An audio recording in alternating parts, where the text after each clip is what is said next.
A church youth minister spread false rumors about me and got me kicked out of my lifelong church.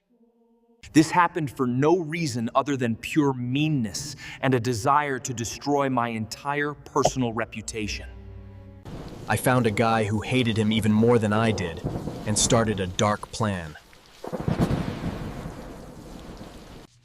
I gave that man specific information that he used to do a very artful and also thorough job. He used the facts to completely ruin the youth minister's life and ensure he was permanently fired today. The man became blacklisted and could not find another job anywhere in the surrounding area for many years. By chance, I saw him several years later working a shitty job, and it felt truly sweet indeed. About 7 years ago, I was a ministerial student at a conservative Christian college studying the Holy Bible. I had attended the same Bible-believing church since I was a small child, growing up there daily. It was large with about 1,000 members, but it was not considered a massive modern megachurch. This church had been an enormous part of my life for as long as I could ever remember. I played piano for the youth choir and preached at the children's church service in the chapel.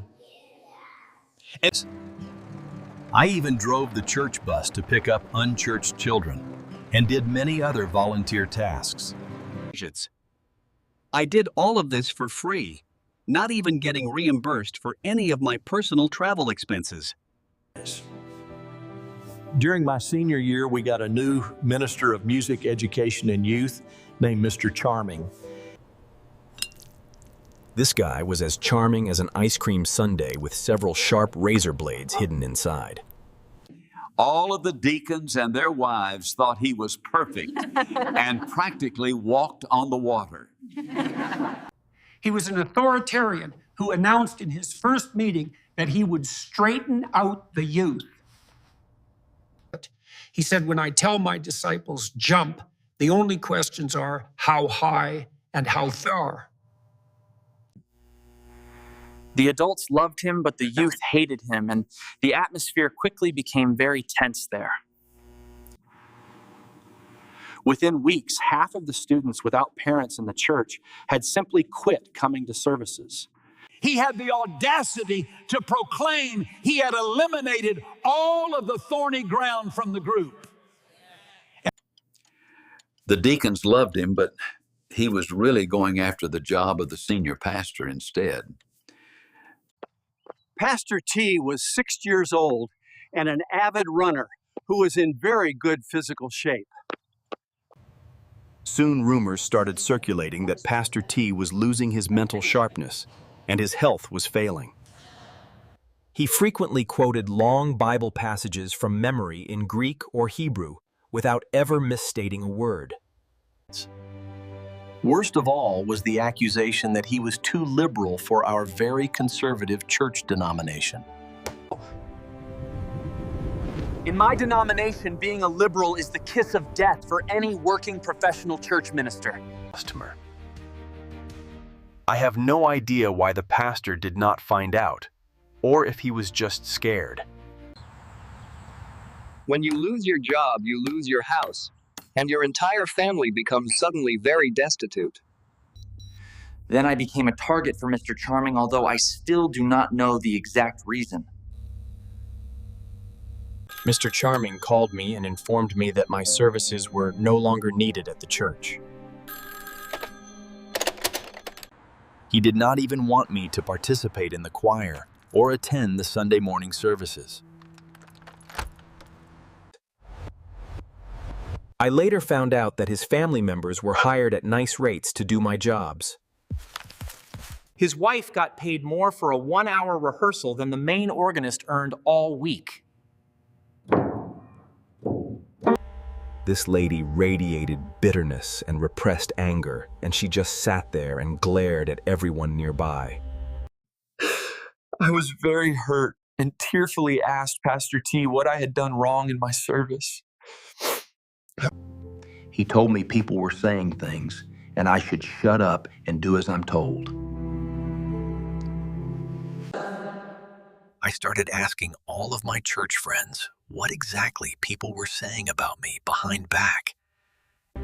Rumors claimed I got my girlfriend pregnant and forced an abortion even though I had no girlfriend. They also said I had been arrested for possession of marijuana, and my dad paid to hush. I never darkened the door of that church again, except for one time several months later on. It hurt like hell because I had devoted my entire life to that church since childhood days. The pain was unbearable just driving by there, so I decided to keep my distance for now. I started thinking that anyone that evil must have a past, and it probably was not good. He had moved from a very large church to a smaller one, which was a bad move. Something was rotten in Denmark, and it smelled like a perfect opportunity for me to find out. I called my cousin Anne and enlisted her as a co-conspirator to investigate Mr. Charming's old life. The next Sunday, Ann and I attended the morning worship service at Mr. Charming's former church building. Everyone in that small town knew each other, and Anne began asking around about the youth minister. She got a massive earful because every one of her friends said he was a world-class creep. Our investigation went on for several weeks as I kept a low profile to avoid any suspicion. I stood around eating donuts and talking about football while Anne did most of the investigative work.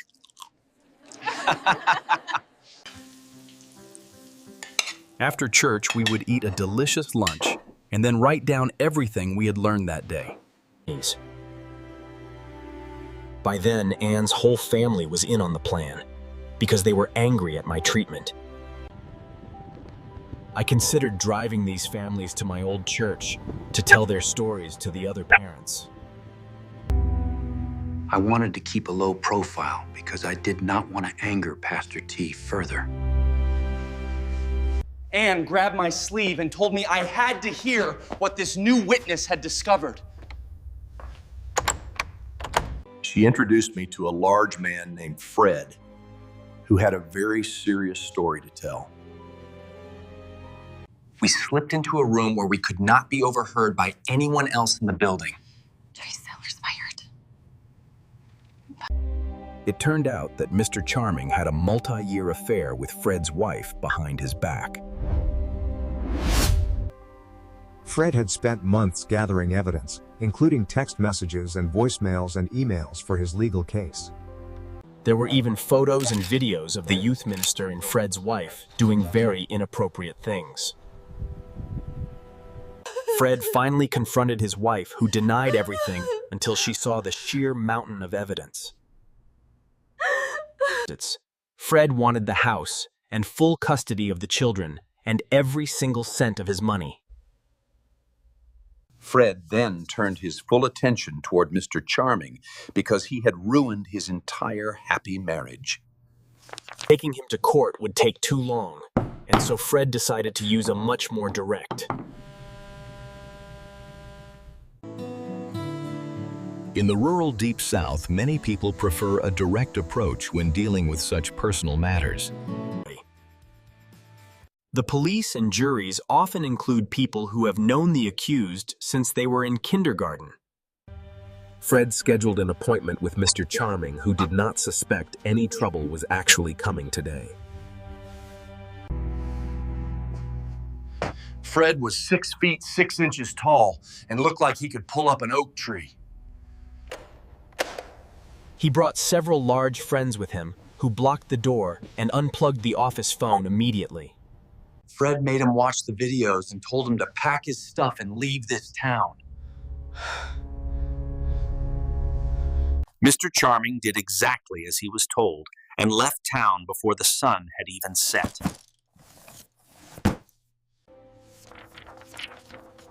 A month later, he had a new job at my old church, starting to ruin more lives. Fred did not know where he went and believed the scumbag had moved far out of state. He was gratified to learn the man was only 50 miles away and still working in ministry.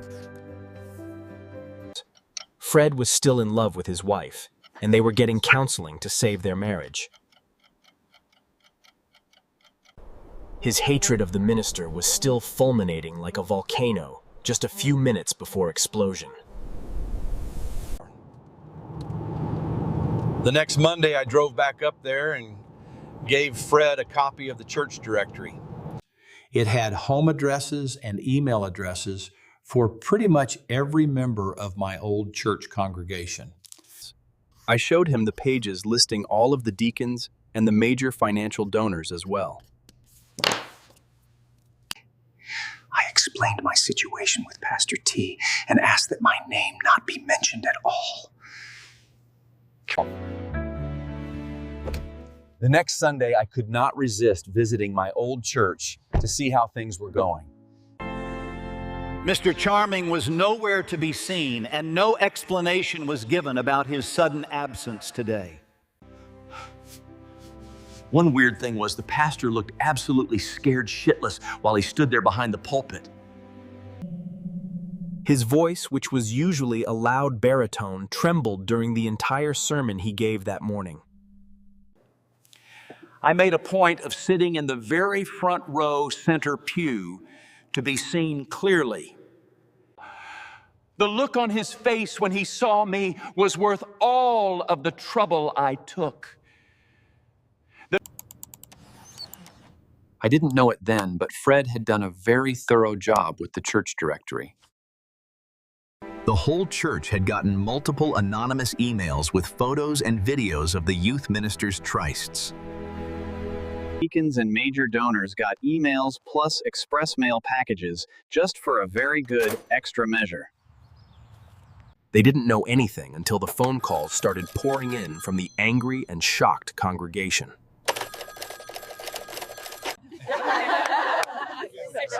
After the worship service, my church friends figured out why I was there, and it was gratifying. I was something of a hero, although I kept swearing I had no idea about the situation. Things continued to blow up in my former church for many months after that Sunday morning service. Both pastors almost lost their jobs because they had lied about why the youth minister had left. The committee of deacons was furious that the background check had been handled with such blatant dishonesty. A lot of church members left my former church, which caused some very serious and immediate financial punishment. They discussed a lawsuit for sending unwanted content, but nobody could ever prove that Fred did it. Both churches really did not want this to become a public court case for many obvious reasons. They did not want his history with the deacon's wife to become a matter of public record.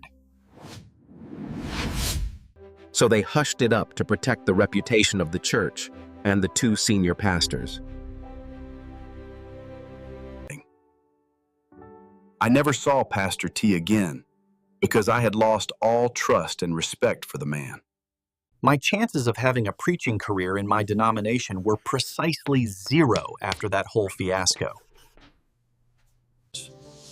I withdrew my application to minister school and decided to take a completely different path in life. I eventually completed a doctorate in archaeology at a different grad school and graduated with high honors. I have been teaching at a large public university in the Midwest, and I am very happy. I spend my summers on archaeological digs in Europe and live a life I truly enjoy now. Fast forward to last March, when I went to pick up a friend at a bus station. Everyone hates this place because it is crowded and filthy and smells like spoiled garbage and diesel.